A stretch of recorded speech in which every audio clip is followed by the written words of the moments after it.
dan USU, S2-nya Hawaii, kemudian S3-nya di Unpad. Beliau ambil jurusan linguistik, almarhum, ya kan, meninggal di Pekanbaru. Dia bilang ukama, hasil penelitian kami, kata beliau, bahwa ukama agama itu diambil dari kata bahasa Arab karena orang-orang dulu masuk ke Indonesia. Artinya bahasa nanti Sanskerta, yang kedua bahasa Arab dari orang-orang Yaman. Orang Yaman kan sulit menyebut qaf. Orang Yaman kan suka bilang qaf itu qa, ya. Maqadir, magadir gitu kan. Lahirlah lagu Buya itu kan, Buya Arjila. Qa, jadi menyebut agama. Jadi agama. Mana katanya dari ukama. Lalu Malaysia kan menyebut agama kan ugama, yaitu sesuatu yang tegak lurus. Ihdinas siratal mustaqim qa'iman, tegak lurus berdiri. Jadi orang beragama tuh ya lurus gitu, nggak bengkok. Mana ukama yang di sini maksudnya adalah tegak lurus, nggak bengkok, nggak mau melakukan kesalahan.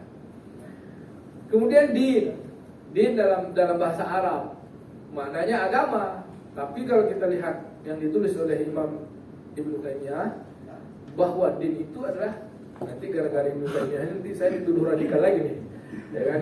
Kemarin kan gara-gara apa ambil referensi dari Ibnu Taimiyah, katanya saya Sukordawi, dituduh saya itu ketua koordinator MKW itu radikal, katanya. Karena ambil referensinya Ibnu Taimiyah, Yusuf Qaradawi, Albani, tak ada sepadan. Albani nggak pernah tuh.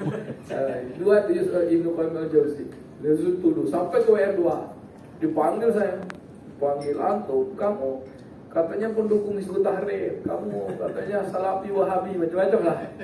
Saya kalau Salafi Wahabi Pak, celana saya masih panjang dulu. Kalau dituduh gitu, akhirnya klarifikasi lah. Dituduh radikal, kamu nggak toleran, pernah memimpin demo, pernah memang waktu mahasiswa. Jadi ada catatan rekam jejak tertuduh radikal itu ketika ada konferensi di Masjid Agung An-Nur, konferensi khilafah itu. Saya tidak hadir, tapi ketika acara selesai, kalian kan pengurus Masjid An-Nur, acara udah selesai, bubar, mereka kan minta izin, zaman itu belum ada zaman radikal. Tapi kajian zuhurnya saya sampaikan, terekam itu, terekam. Kita mau bersaudara dengan bendera ini, la ilaha illallah Rasulullah, terekam radikal. Laporan tuh. Yang laporkan, minta maaf saya, yang laporkan tuh teman-teman NU, bukan teman-teman non Muslim. Yang laporkan tuh teman-teman NU, tapi bukan Ustaz Tafsiruddin. Kalaupun dia mudah-mudahan bertobatlah. Kan yang laporkan disebut juga Sianu. Kawan-kawan Ustaz juga kata dia, kan enggak gitu ya. Kawan menumbuk dari belakang, karena saya mau berpisah hari ini saya bilang. Enggak, memang bukan Ustaz Tafsir. Karena kebetulan Ustaz Tafsir di NU kan, Ustaz Perluhutan Hidup juga di NU. Karena saya disampaikan yang laporkan antum itu teman-teman NU. Mudah-mudahan enggak yang di sini. Enggak tahu juga dia, padahal saya besar di keluarga NU. Saya dibesarkan dari keluarga tarbiyah, diajarkan zikir, diajarkan berkunut, walaupun saya pernah ngaji di, mungkin gara-gara pernah ngaji tuh, kan? Di Al-Furqan kan sama Buya Jafrizal itu kan. Baik, jadi agama menurut Imam Ibnu Taimiyah adalah cara melaksanakan kehidupan yang datangnya dari pencipta hidup yang maha hidup, Khalik. Jadi kita hidup ini kan tidak pernah minta hidup, ya kan? Kalau kita hidup sembarang hidup kan gagal hidup. Maka cara betul hidup dari yang menciptakan hidup. Yang kata Pak Sonika tadi, kalau badan kita beda semua, tapi yang datang satu dari maha hidup itu roh, itu kan sama. Tinggal kita menerjemahkan, mentafsirkan dari orang-orang terdahulu jalan hidup yang dimaksud yang dari Allah Ta'ala, dari Tuhan pencipta, itulah yang kita sebenarnya kalau mendahulukan itu, insya Allah kita akan benar-benar hidup menjadi makhluk yang mulia di antara seluruh yang Dia ciptakan. Silakan Pak Heru. Saya minta maaf nih sama Pak Heru pula jadi menurut apa ya. Maka menurut Kementerian Agama, menurut literatur kita Indonesia, bahwa agama itu sistem yang mengatur kepercayaan serta peribadatan kepada Tuhan yang Maha Kuasa, serta tata kaidah yang berhubungan dengan budaya dan pandangan dunia, dan menghubungkan manusia dengan tatanan kehidupan. Ini menurut pandangan secara nasionalis yang kita sepakati dalam semua paham, dalam semua jalan menuju Tuhan tersebut. Lanjut. Maka agama menjadikan kita, dia mesti ada pada kehidupan manusia, sehingga manusia itu ini, agama itu bagi manusia apa? Fitrah kehidupan manusia. Bahkan orang tak beragama pun ketika dia dalam kesulitan pasti dia bilang Tuhan. Saya pernah naik pesawat Pekanbaru Jakarta tahun 2011 akhir, yang saya trauma naik pesawat. Setelah itu saya tidak mau naik pesawat. Waktu bolak-balik, waktu sudah S3, naik Lion sampai di atas Lampung menjelang turun tuh, waktunya maghrib, hujan lebat, petir. Kata pramugari, para penumpang pesawat Lion Air, mirip juga suara pramugari kan? Dengan mohon perhatiannya, duduk kembali kepada tempat semula, pasang safety belt. Kita akan melewati jalur udara dalam keadaan tidak bersahabat. Udara tidak bersahabat. Ternyata hujan lebat, petir, dan pesawat mengalami turbulence. Turbulensinya itu dahsyat, Pak. Kami buka pintu, saya sebelahnya Dr. Ustaz Ramli Abdul Hamid, sebelah saya. Di luar itu petir, Pak. Wah, nampak petir menyambar, berapi itu, bodi pesawat saya itu berapi. Saya ada gemetaran. Kemudian kata Ustaz Ramli Abdul Hamid, kalau gini aja Ustaz, apa kita katanya. Tapi saya tengok wajah pramugari itu sudah diam semua. Pramugari semua diam. Orang pun sudah diam semua. Pesawat makin parah. Di sebelah kami ada orang ateis, sasanya Irlandia. Ada yang dalam keadaan payah itu, pesawat berubah gitu. Ada yang menjerit, ada yang azan, Allah Akbar, Allah macam. Kawan yang tidak beragama tadi, oh my god, dibilangnya oh my god juga, gitu kan? Ini sekelumit kisah, dan ternyata kisah itu banyak. Orang dalam kesulitan apapun, walaupun tak bertuhan, pasti dia bilang Tuhan kan. Oh Tuhan. Artinya fitrah kehidupan. Saya ketika itu sama Ustaz Ramli Abdul Hamid itu kebetulan satu pesawat. Ketika pesawat mendarat dalam keadaan selamat tuh, darat itu dalam keadaan terhentak di Jakarta. Ada anak bayi lah dekat kami. Mungkin ini katanya, ini sebab kita selamat. Ya, ada orang tak berdosa, ada anak bayi dalam tu. Dia ada anak bayi. Pintu pesawat buka, saya turun, saya langsung sujud. Sujud saya bilang, dalam keadaan gemetar, saya telepon berapa. Alhamdulillah sampai. Setelah ini saya tak pakai pesawat lagi pulang.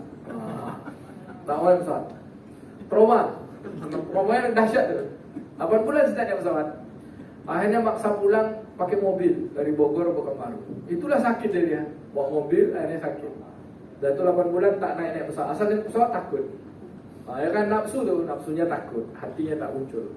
Akhirnya yang kasih motivasi saya lagi naik pesawat tu, Profesor Semendang sama saya dulu ni diajak jalan-jalan kami ke Bogor lagi, ke Depok, ke Masjid Kuning itu, Masjid Kubah Emas. Nah situlah mulai saya berani kembali naik pesawat. Sudah tu naik pesawat aja lagi. Dari 2012, 2013 saya ke Saudi, sempat talaki sebentar di Haram di tahun 2013 akhir. Karena tak takut naik pesawat ke Bogor, malah perginya ke Saudi di Mekah. Setelah itu baru menyelesaikan kuliah di 2014-2015. Baik, jadi bertuhan itu fitrah kita, dan itu agama. Kemudian dengan agama ini manusia merdeka.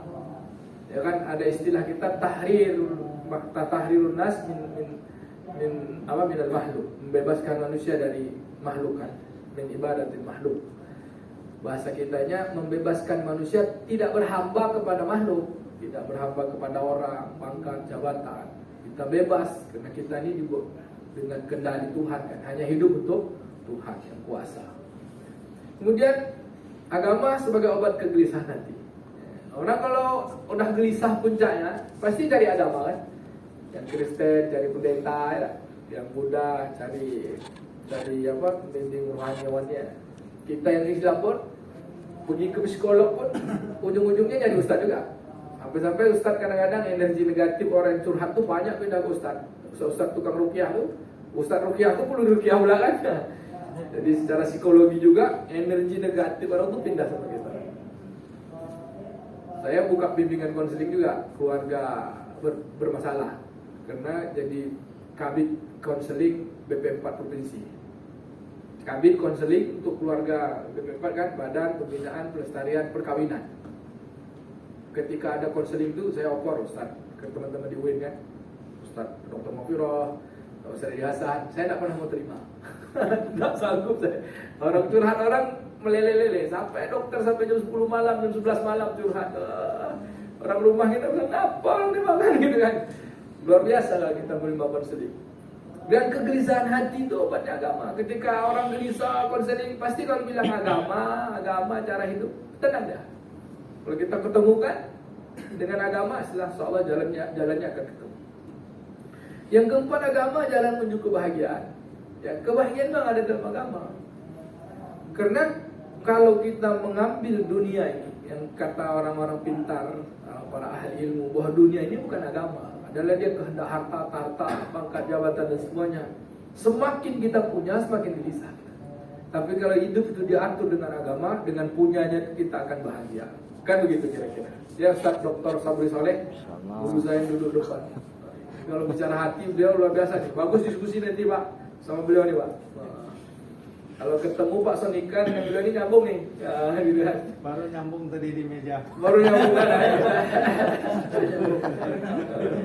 Meja makan. Saya pelatih meditasi saya, agamanya Katolik, tapi asalnya Buddha. Namanya Pak Aurelius B. Suryatmaja. Jadi saya sampai ikut praktisi meditasi juga. Tapi kemudian saya ikut belajar beberapa tarekoh untuk kebetulan dapat sanad tarekohnya di waktu itu di Madinah. Yang dulu saya anti tarekoh, tapi tarekohnya Mu'tabarah Ahlussunnah insyaallah. Kemudian agama martabat manusia, dia mulia kan. Kalau tak ada agama bukan manusia, binatang kan. Sebab ada agama itulah manusia itu jadi mulia. Kalau kita Islam kan surah Al-A'raf ayat 179 kan. A'udzubillahi minasyaitonirrajim. Wa laqad zara'na li jahannam katsiran minal jinni wal ins lahum qulubun la yafqahuna biha. Hati dulu kan. Mereka punya hati tapi tak mau paham. Mereka punya mata tapi tak mau menengok. Mereka punya telinga tapi pokak adalah bahasa kita kan. Ulaika kal an'am bal hum adall. Mereka seperti binatang, hewan ternak, bahkan lebih parah daripada itu. Dan mereka lah orang-orang yang lemah, orang yang hidup tanpa aturan, seperti binatang. Kemudian agama itu mengatur keseimbangan pada semua keadaan. Ada orang agama radikal itu tadi, radikal dalam konteks yang negatif, berarti nggak seimbang. Kalau kita tengok nabi-nabi ya, Rasulullah dari Nabi Adam lah, semua kita ya begitulah, bagaimana mengatur keseimbangan. Satu hari saya di Sri Lanka Pak, dengan Pak Tony ini, dengan Ustaz Hanafi, pas sampai di Sri Lanka. Pas saya ketemu sekali pas di bandar udara Bandanaira itu kan, bandar udara Bandanaira ya, Bandanaira Sri Lanka. Kan kita suka transit itu ya Ustaz Arif. Maka nampaklah patung Buddha Siddhartha Buddha pertama kan. Saya bilang sama Ustaz Nabi, Ustaz, coba perhatikan lambang dari patung Buddha ini, apa yang bisa Ustaz nampak? Dan bilang dia sedang beribadah. Dia memegang biji tasbih kan, dengan tangan seperti ini, kemudian tangan sedang biji tasbih. Apa dia sedang menunjukkan di jalan menuju Tuhan itu? Artinya ada nama Tuhan yang dia sebut. Ada dia sedang berzikir. Kalau bahasa kitanya dia sedang berzikir, dia sedang meditasi, dia sedang menunjukkan jalan baik. Maka dalam konsep Islam, Siddhartha Buddha Gautama ini satu dari nabi-nabi yang banyak. Jadi nabi ada 125.000 nabi, satu dari nabi itu ada Siddhartha Buddha Gautama, dikasih kitab Weda padanya. Begitu pandangan Tripitaka. Ya, Tripitaka. Weda Kitab Tripitaka. Ya, yang Siddhartha Buddha Gautama. Baik, silakan seru. Jadi keseimbangan. Seimbang, semua bisa terima. Makanya tadi yang dikisahkan Pak Dr. John Pamin tadi, Ustaz John Pamin, ada namanya. Ini dia ibu yang udah datang. Waalaikumsalam. Ini materi apa aja lagi nih Bu? Silakan Bu, silakan Bu. Awalnya saya minta beliau nih jadi materi, tapi beliau tidak mau. Akhirnya Dr. John Pamin udah pulang. Apa kata beliau tadi? Ada seorang filosof ahli tasawuf ya, sufi yang di Tiongkok itu, yang kemudian luar biasa ya, menghadirkan semua bisa menerima keberadaan. Maka dengan agama membangun karakter. Kan pendidikan agama asas membangun karakter di perguruan tinggi umum. Bisa tak pendidikan agama itu betul-betul membangun karakter kalau dosen agamanya tidak serius? Seriusnya pada apa? Kalau pada materi, saya yakin 2 SKS payah dapatnya. Lalu serius pada apa? Kalau dalam konteks ilmu psikologinya, kita serius pada proses pendampingan kan. Jadi ya, jadi dosen-dosen agama ini jadi advokat lah. Jadi kayak pendamping, membangun advokasi dengan mahasiswa. Bagaimana membangun kedekatan tuh belajarnya juga daring ya. Itu serba salah. Maka berikan tugas-tugas. Nanti kita bahas sedikit. Apa tuh karakter? Nah, kalau menurut Wikipedia, karakter atau watak adalah sifat batin yang mempengaruhi segenap pikiran, perilaku, budi pekerti, dan tabiat yang dimiliki manusia. Karakter adalah tabiat atau kebiasaan. Sedangkan dalam pandangan psikologi, karakter adalah sebuah sistem keyakinan dan kebiasaan yang mengarahkan tindakan seorang individu. Lanjut Mas Heru. Saya suka dengan kata ini. Kita orang Melayu, kita orang Minang punya kata-kata ini. Kecil terajar-ajar, besar terbawa-bawa, tua terubah tidak. Kalau orang Minang kan ketek terajar-ajar, godang terbawa-bawa, tua terubah tidak. Maknanya apa? Karakter itu ternyata dibangun. Kita lahir dari kosong, maka lingkungan kita lah. Terutama kalau kita Islam kan, kudu mauludin yuladu ala fitrah kan. Setiap bayi yang lahir itu fitrah, fa'abawahu, orang tuanya lah yang menjadikan dia itu. Maka ya kalau dari kecil terajar baik, akan baik ya. Kalau dia kecil terajar tak baik, tentu tak baik dia. Maka yang diajarkan dari kecil apakah ilmu? Enggak. Kalau ilmu pengetahuan dalam konsep kognitif kan anak bayi belum bisa terima kan, belum bisa sampai umur 14 tahun kan. Lalu apa yang diajarkan? Psikomotoriknya kan, psikomotorik dengan menjadi kemudian dia berbuat apa? Tabiat, perangai. Maka orang Melayu mengajarkan adab. Dulu kita tak boleh belajar ngomong pakai aku. Saya ingat kalau ngomong pakai aku itu dipukul mulut. Sekarang sebesar ini dia lah panggil aku aja sama dirinya. Mak, aku nak makan. Padahal kalimat aku itu kalau konteks psikologi Islamnya, aku tuh kemilik Tuhan kan. Ananiah, sifat keakuan. Sombong di situ. Kita orang Melayu apa diajarkan dulu? Kita orang Indonesia lah. Ajarnya ngomong tuh pakai hamba atau orang Minang ambo. Kalau orang Jawa ngomongnya abdi, kulo, ya kan? Nah, kulo, saya. Setidaknya panggil nama kan? Atau kalau segan betul kami, ya kan? Awakni gitu. Membahasakan begitu pribadi kita untuk belajar bahasa. Dari kecil kita tuh kan. Sekarang udah hilang bahasa tuh, tergerus gara-gara film dan sinetron. Saya lihat sinetron kan, semuanya ngomongnya pakai aku belakangnya. Depannya pakai aku, belakangnya pakai aku, tapi tidak cocok. Misalnya, teman-teman aku, itu mobil aku, ini kan tidak cocok itu. Kamu datanglah ke rumah aku, di sana banyak teman-teman aku, ya kan? Itu orang tua aku, apa? Harusnya kan dia prosesi pronoun kalau bahasa Inggrisnya kan, kata ganti.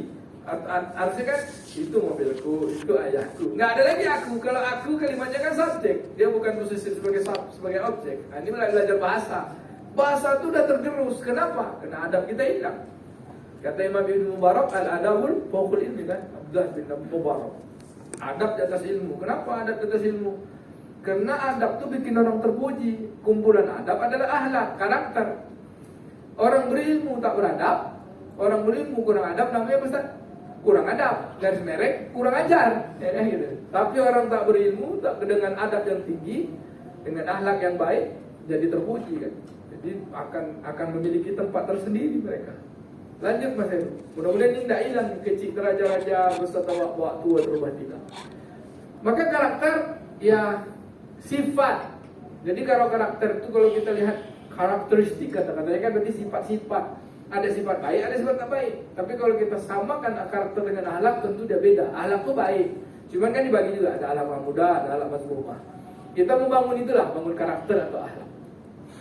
Akhlak secara terminologi berarti tingkah laku seorang yang didorong oleh satu keinginan secara sadar untuk melakukan suatu perbuatan yang baik. Akhlak merupakan bentuk jamak dari kata khuluq, berasal dari bahasa Arab yang berarti perangai, tingkah laku atau tabiat. Kata Imam Ghazali, akhlak itu pancaran hati, daya dorong secara spontan menjadi perilaku yang keluar dari dalam diri seseorang dalam berbuat. Spontannya. Kalau terkejut, bercarut atau berzikir ya. Ada orang kaget kan, yang keluar kebun binatang. Ada tuh.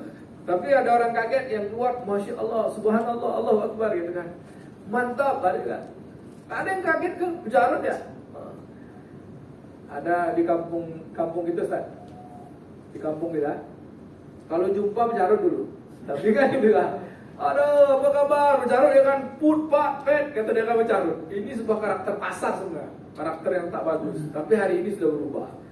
Itu jadi karakter. Kalau itu biasa, sedangkan bahasanya luar biasa, luar dari biasa, tidak biasa. Lanjut Pak Heru.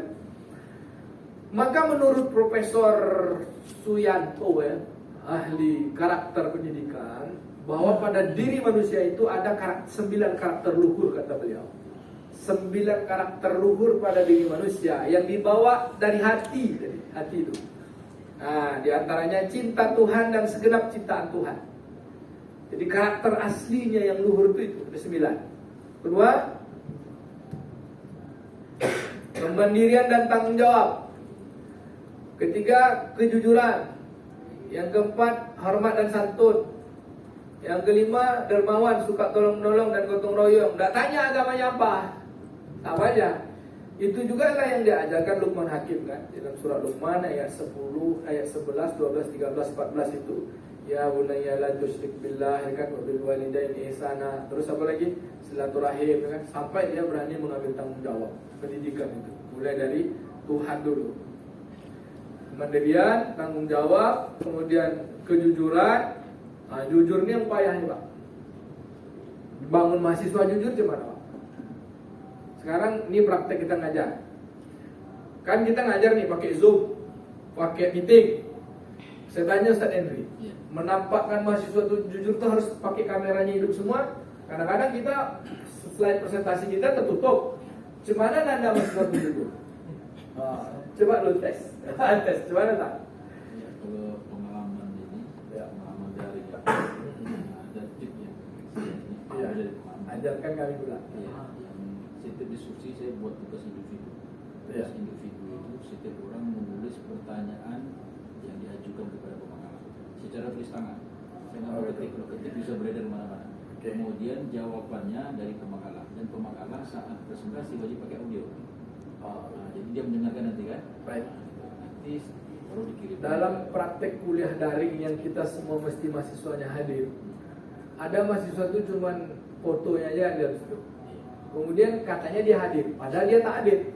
Bagaimana cara mengetahui bahwa mahasiswa ini curang? Ternyata dia tak ada, cuman hidupkan HP, hidupkan laptop, terus dia pergi tak kemana-mana. Siapa dapat tipnya? Panggil. Dia absen Pak. Dia absen kan di awal. Lalu tiba-tiba di akhir. Di akhir, ya bagus juga absen. Tapi lama kerja kita. Bapak mau yang paling mudah. Ayo semua kita tutup kelas kita dengan berdoa. Alhamdulillah saya tutup. Sekarang kita sama-sama tinggalkan kelas saat ini juga. Plop mati kelas kan. 10 menit muncul kita balik di kelas. Di Zoom yang kita buat tadi itu muncul kita. Masih ada dia situ. Berarti dia tidak ada orangnya. Jadi saya sudah buat itu. Saya bilang kalian cobalah nipu saya. Kan, ayo kita bubar sekarang. Saya tunjukkan kemarin saya bongkar rahasia sama saya. Sudah sebagian akhir. Ayo, Bapak percaya kalian hadir semua. Tapi kalau kalian mau tahu siapa teman kalian yang curang, ayo kita keluar. 3 orang yang saya izinkan masuk sebelah. Kamu ketua kelas, kamu. Sekarang kita keluar dulu. Nanti 5 menit kita masuk lagi. Akhirnya masih ada standby 3 orang. Pak, yang ini Pak. Coba telepon. Iya Pak, malu dia. Udah belum buat kayak gitu? Lagi itu. Jadi boleh kalian kalau curang ketahuan juga. Gitu. Kalau pakai kamera kan, enggak kita pas presentasi slide kan. Jadi membangun kejujuran itu payah. Satu lagi, kalau kuliah online, kalau kuliah kita tatap muka, kelas, membangun kejujuran yang pernah kami diajarkan dulu. Titip absen itu enggak bisa Pak. Nitip absen kan. Karena itu bohong. Dan sanksi bohong itu maunya kita sepakati dari kontrak kuliah pertama. Siapa yang berbohong sekali, maka langsung DO. Nah, kalau saya gitu, langsung DO. Dan carilah kelas yang bukan saya ngajar. Bukan mata kuliah agama aja, semua mata kuliah. Yang saya ajarkan ada sosiologi, ada pengantar komunikasi. Saya bilang, kalau kalian berbohong sekali sama saya, yang bohongnya itu udah dikontrak sejak awal, titip absen, ya kan, tugas orang dijiplak-jiplak, DO, dan keluar dari kelas silakan ngambil dosen lain. Tidak sampai tamat, tidak boleh ngambil saya gitu. Karena asas kejujuran itu kan dari bohong itu dulu, dia berkhianat. Mulai dari bohong menitip absen, nanti dia jadi ahli koruptor atau jadi pembohong lah dia tuh. Mudah sekali untuk melakukan hal kecurangan. Nah ini tergantung lah. Kalau tadi Bapak bilang boleh tak ngasih sanksi seperti itu? Boleh aja, tapi bercara kan. Kecil orang bilang bacaro kan gitu. Membangun kejujuran, amanah, hormat dan santun. Ya kita membangun hormat dari kita juga. Kemudian dermawan, suka tolong menolong. Saya ngajarkan misalnya kalau kuliah tatap muka, kalau bawa pena tuh jangan satu, bawa 2, 3. Pinjamkan teman-teman. Mungkin ini sebab pula kebaikan bagi teman-teman yang lain. Ini menyampaikan, minjam, betul tak? Hari gini minjam, miskin kali loh, hari kan, sisa kan kadang-kadang gitu kan. Membangun karakter, percaya diri dan kerja keras. Ini asli sebenarnya, bawaan luhur kita menurut Profesor Soeharto ahli psikologi ya, bahwa luhur hati kita itu sebenarnya ini, percaya diri dan kerja keras, kepemimpinan dan keadilan, tanggung jawab, ada 2 nih, tanggung jawab. Kemudian baik dan rendah hati, tidak sombong ya kan. Karena kita karakternya apa? Budak kan. Kita ini abdi Tuhan kan. Wa ma khalaqtul jinna wal insa illa liya'budun. Tidaklah diciptakan jin manusia kecuali untuk mengabdi. Itu jadi budak, rendah hati. Sebenarnya kita rendah. Maka filosofi Melayu itu sebenarnya. Melayu, orang Melayu setelah dia mau puncak, dia melayukan diri bukan karena panas, bukan karena dibakar, tetapi dia merendahkan dirinya. Maka dia melayu. Kalau melayu sudah sombong, berarti dia hilang punya, tinggal layu ya. Kalau Melayu itu kan merendahkan diri, merendahkan posisi, artinya tawadu. Tapi kalau ada orang Melayu sombong, dia sudah layu duluan sebelum dia merendahkan diri. Kalau filosofi budaya kan seperti itu. Baik dan rendah hati, kemudian toleransi, kedamaian dan kesatuan. Ini kan kita ingin hidup sama kan. Kita semua dari sumber yang sama. Kalau saya kata-kata Pak Sonika tadi jadi quote bagi saya. Apa? Kita berbeda secara zahir, fisik kita ada yang ganteng seperti Ustaz Arif kan. Tapi kita dari satu yang ditiupkan tadi kan, roh yang asalnya dari Tuhan. Kan kita nak nampak sama baiknya insya Allah. Tinggal kita mau baiknya betul-betul baik atau baik kan gitu. Lanjut Pak Heru. Implementasi pendidikan karakter berbasis agama. Ini bagian akhir. Kalau menurut jurnal yang saya baca tuh setidaknya inilah. Sekarang kan kita cuma 2 SKS. Bagaimana kita ini jadi tauladan, jadi contoh mahasiswa. Kalau kelas kita belum masuk, dia rindu juga ketemu kita. Bisa nggak Pak dirindukan mahasiswa? Ada dosen dibenci mahasiswa, gimana mau masuk ilmunya? Kan adab ta'lim wa ta'alluq, guru sama murid, adab belajar dan mengajar, guru murid itu hatinya ta'alluq kan? Ta'alluq qalbinya menyatu. Ada kerinduan, ada senang. Kalau udah senang, kita ngomong satu aja ikut deh. Adab mengajar kan, adab belajar dan mengajar. Jadi tauladan, jadi contoh. Tapi kalau Bapak Ibu Sunni jadi contoh lah. Yakin saya. Buktinya datang ya. Yang tak datang tu agak diragukan. Apalagi kita minta izin tu kan. Apa sanksi tak datang? Kata tadi apa? Kita kurangi jam aja kan. Tak. Kemudian kegiatan akademik yang membangunkan, kita kuliah sekarang ni kan, ada kuliah pendidikan agama 2 SKS. Tapi tak cukup, maka bangunlah kegiatan ekstrakurikuler yang mendukung itu. Sekarang kan ada pertemuan yang dibuat oleh adik-adik kita di ini ya, di UKMI itu kan, kegiatan mahasiswa.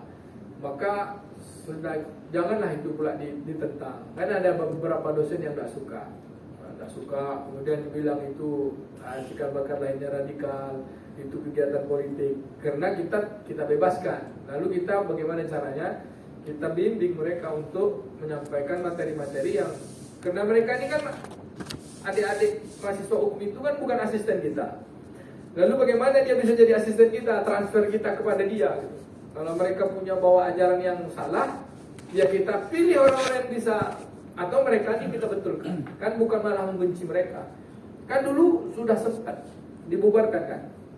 Pertama keluar SK surat dari pimpinan bahwa tidak ada lagi namanya asistensi. Oh ada namanya mahasiswa kan bilang tak ada tuh. Kumpul mereka depan doa demo, dia menggigil juga ketua kita kan. Dipanggil juga kita hanya. Karena ketuanya bukan dia kan dia dapat tekanan juga kan. Dapat tekanan juga. Akhirnya musyawarah, lalu tidak ada asistensi yang bisa mahasiswa tak boleh memberi nilai. Yang boleh itu adalah dosen. Nah, bagaimana asistensi bisa dapat nilainya? Ya dosennya bimbinglah asistensinya. Maka berubah sejak itu namanya nggak asistensi lagi, namanya mentoring atau ekstrakurikuler dalam bimbingan pengawasan dosen pendidikan agama Islam, agama Kristen. Kalau Pak Sony, beliau mungkin setiap hari Minggu ya dengan mahasiswa-mahasiswanya ada bimbingan, tidak dilepaskan begitu saja. Dan disitulah letak memang praktek yang luar biasa. Saya dulu sekolah madrasah Ittihadul Khairiyah. Kemudian saya masuk sekolah umum. Kemudian saya kuliah umum. Di kuliah tempat umum itu lalu ada bimbingan UKMI kan. Nah, di bimbingan UKMI itu semisal pesantren. Ini saya ini alumni UKMI juga. Kemudian sama-sama dahsyat juga. Tapi kalau salah doktrin jadi miring juga dia. Maka kita dosen agama ini, saya bimbingan Ayahanda Dr. Andus Basri, BKW MSI.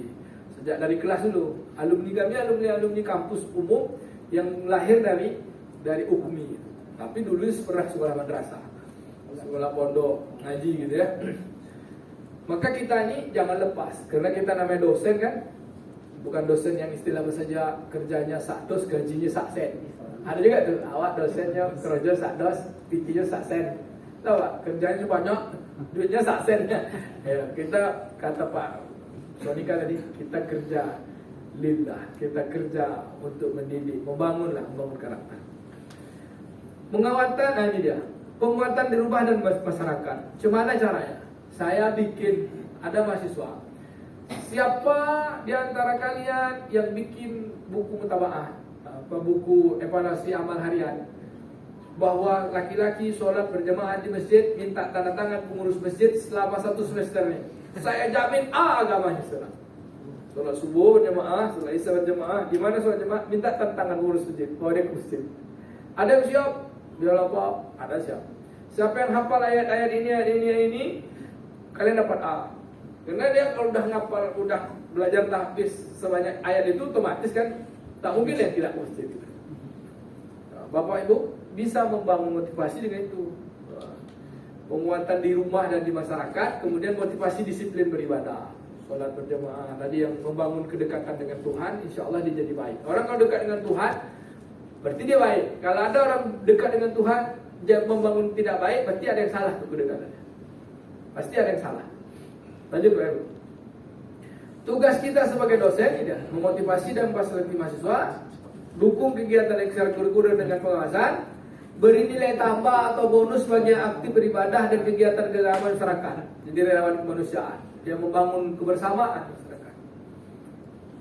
Ya ini aja, ini berdasarkan jurnal dan bagaimana membangun karakter mahasiswa di perguruan tinggi umum, bukan di perguruan tinggi PAI, bukan perguruan tinggi agama, tapi perguruan tinggi umum. Jadi orang yang beramal dengan agamanya. Ini yang saya sharingkan. Mudah-mudahan kita samalah pemahamannya dengan mata kuliah yang kita ajar. Intinya yang terakhir Pak, dari semua yang tadi itu kan penjelasan aja. Intinya ini, besok kita praktek ngajar tuh motivasi dan fasilitasi mahasiswa. Dukung kegiatan ekstrakurikuler. Beri nilai tambah supaya dia semangat. Siapa yang aktif masyarakat, aktif di ini, aktif di PMI, aktif di ACT, aktif di ini, aktif di organisasi dakwah, aktif di kegiatan kemanusiaan, nilai tambah. Tapi aktif beribadah dulu. Nanti ada aktif kemanusiaan tapi tidak beribadah. Artinya kepada hablum minallah, ke Tuhannya jalan, kepada sama manusianya jalan. Tidak ada yang kamu masuk neraka, sesat. Kemarin saya kisah sedikit ke cerita 2 minggu yang lalu kami di Masjid Agung An-Nur mendatangkan Bu Ar-Razi Hasim kan. Kami takmir kan terpaksa jadi panitia. Lalu ada yang di antara sesama Islam yang anti beliau. Lalu saya dikirim, itu beliau sesat, itu sufi, itu ini, antum baliklah kepada Ahlussunnah di atas jalan yang benar. Saya macam mana anak-anak melawan nih kan?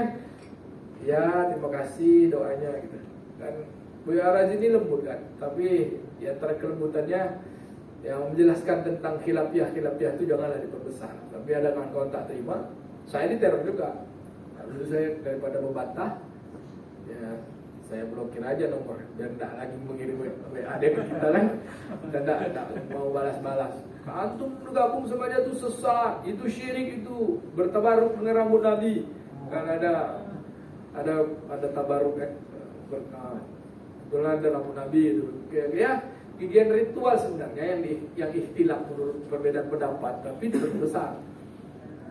Jadi kita yang beragama ini kita sendiri saling menyerang. Macam mana kita mau menjadi damai? Kalau kita lihat kisah paling indah ketika Umar bin Abdul Aziz memerintahkan menjadi khalifah di Madinah kan, ketika zaman dia. Itu macam mana akhlak dan adab kan? Pakai minyak wanginya, kita lihat istrinya pergi ke pasar dengan dia lalu ditawari minyak wangi. Apa kata beliau? Ditokok dengan istrinya, kamu tidak halal untuk mencium minyak wangi itu. Kenapa minyak wangi itu yang dijual harumnya? Kamu belum halal untuk mencium wangi itu. Ada pemimpin kayak gitu. Jangan kita ada kayak gitu. Kita jangankan baunya, minyak itu minta halal kata kita kan. Apa yang terjadi pada zaman Khalifah Umar bin Abdul Aziz? Nah, 2 tahun setengah dia pimpin dunia yang dia pimpin. Negaranya bukan negara Islam aja. Apa yang terjadi? Tak ada orang miskin ketika itu. Gaji terendah UMR di zaman beliau itu, saking sejahteranya kehidupan manusia, gaji terkecil itu Pak, 800 dinar. Mulai dari Casablanca kan, dari Afrika sana sampai Madinah. Sampai akhirnya negeri-negeri Eropa datang kepada beliau. Wahai Tuan, siapa negeri kami yang kau tunjuk jadi gubernur? Siapa yang jadi amir? Karena begitu apanya? Begitu menjadi rahmat bagi sekalian alam. 800 dinar, berapa gaji itu Pak? Pak Sarif? 1 dinar 1 juta kan? 320 juta. 1 dinar 4 juta kan? 1 dinar itu 4 gram emas kan? 1 gram 1 juta. Gaji awak PNS, gaji awak sedinar ya? 1 dinar ya kan? Gitu. Alhamdulillah ya kan? Tapi saat itu beliau sejahtera. Apa yang terjadi? Baitul Mal menumpuk harta, lalu harta orang-orang tak mau terima zakat, orang-orang tak mau terima sedekah, akhirnya dibagi. Semua dapat ya. Akhirnya berbondong-bondong lah iza jaa nasrullahi wal fath wa ra'aitan nas yadkhuluna fi dinillahi afwaja. Kita seperti itu, orang-orang berbondong di atas jalan kebaikan. Semua saling menghormati. Ya, seletaknya pada kita berusaha ya. Tapi kalau kita mendekatkan diri kita kepada Allah Ta'ala, pada Tuhan yang kuasa, kita sama ajak manusia dekat kepada Tuhan, akan terpancar cahaya kita. Apa?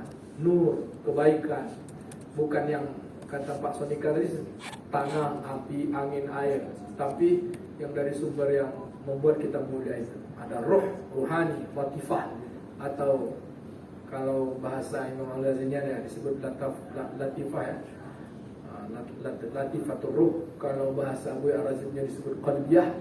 Kalau saya suka menyebut ada 2, ruhul insaniyah dengan ruhul rabbaniyah. Ruhul insaniyah itulah dia jadi badan kan, yang makan, minum semuanya. Tapi ruhul rabbaniyah yang mengajak kita kepada kekekalan, menyatu dengan alam. Dalam konsep guru meditasi saya, kita sudah menyatu dengan alam. Alam ini kan baik. Yang tak baik itulah yang menggagalkan kita. Itulah ujian kehidupan kita. Semoga saya bisa paham dan kita sama-sama bisa memahami tugas kita sebagai dosen pendidikan agama di perguruan tinggi umum. Semoga anak-anak kita, mahasiswa kita menjadi orang-orang yang baik, jadi orang soleh. Terima kasih. Jika ada pertanyaan untuk didiskusikan boleh, kalau tidak ada kita pulang. Yang dari daerah SPPD-nya tinggal minta tangani. Kita diskusi aja. Ayahanda mungkin ada tambahan, Pak Basri? Tambah